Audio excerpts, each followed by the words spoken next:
Show गुम है किसी के प्यार में के अपकमिंग एपिसोड में भरपूर ड्रामा और इमोशंस देखने को मिलने वाला है। अभी तक आपने देखा कि ऋतुराज शादी के मंडप में पहुंच जाता है और तेजस्वी को नील के साथ दुल्हन के जोड़े में देखकर हैरान रह जाता है। तेजस्वी को चक्कर आने लगते हैं।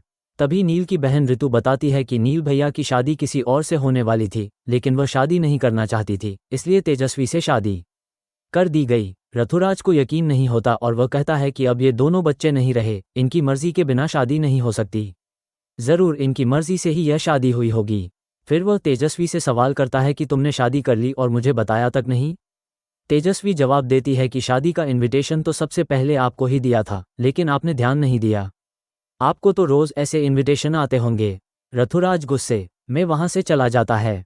नील उसे रोकने की कोशिश करता है, लेकिन ऋतुराज साफ कहता है कि मुझे कुछ काम है, मैं यहाँ नहीं रुक सकता। रास्ते भर ऋतुराज तेजस्वी की बातों और उसकी शादी के बारे में सोचता रहता है।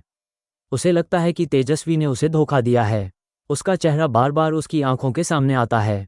अब दूसरी ओर तेजस्वी की विदाई का समय आ चुका है।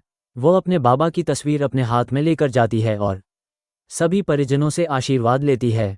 तेजस्वी के दादा भावुक होकर कहते हैं कि मुझे मालूम है तू इस शादी से राजी नहीं थी, लेकिन हमारे पास कोई और रास्ता नहीं था। मुझे यकीन है नील तुझे बहुत खुश रखेगा।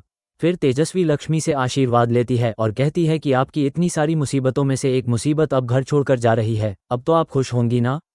लक्ष्मी भावुक होकर तेजस्वी से लिपट जाती हैं और कहती हैं कि मैंने तुम्हारे साथ जो भी किया उसके लिए माफ़ी चाहती हूँ।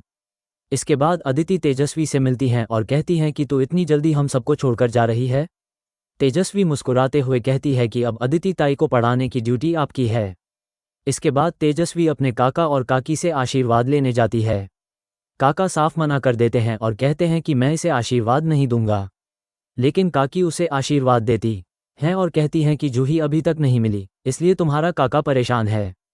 काका भावुक होकर बोलते हैं कि अब तो तुम खुश हो ना, जिस घर में मेरी बेटी जाने वाली थी उसी घर में तुम जा रही हो। तेजस्वी अंत में कहती है कि घर का रास्ता सीधा है, लेकिन इस शादी ने मेरी जिंदगी का हर रास्ता टेढ़ा कर दिया है। अब मैं अपना रास्ता खुद बनाऊंगी। आगे क्या होगा? क्या तेजस्वी का ये नया जीवन आसान होगा? क्या ऋतुराज फिर लौटेगा? जानने के लिए देखते रहिए गुम है किसी के प्यार में। टेलीविजन की हर लेटेस्ट अपडेट और गॉसिप के लिए हमारे चैनल को सब्सक्राइब करें, वीडियो को लाइक करें और कमेंट करके अपनी राय ज़रूर दें।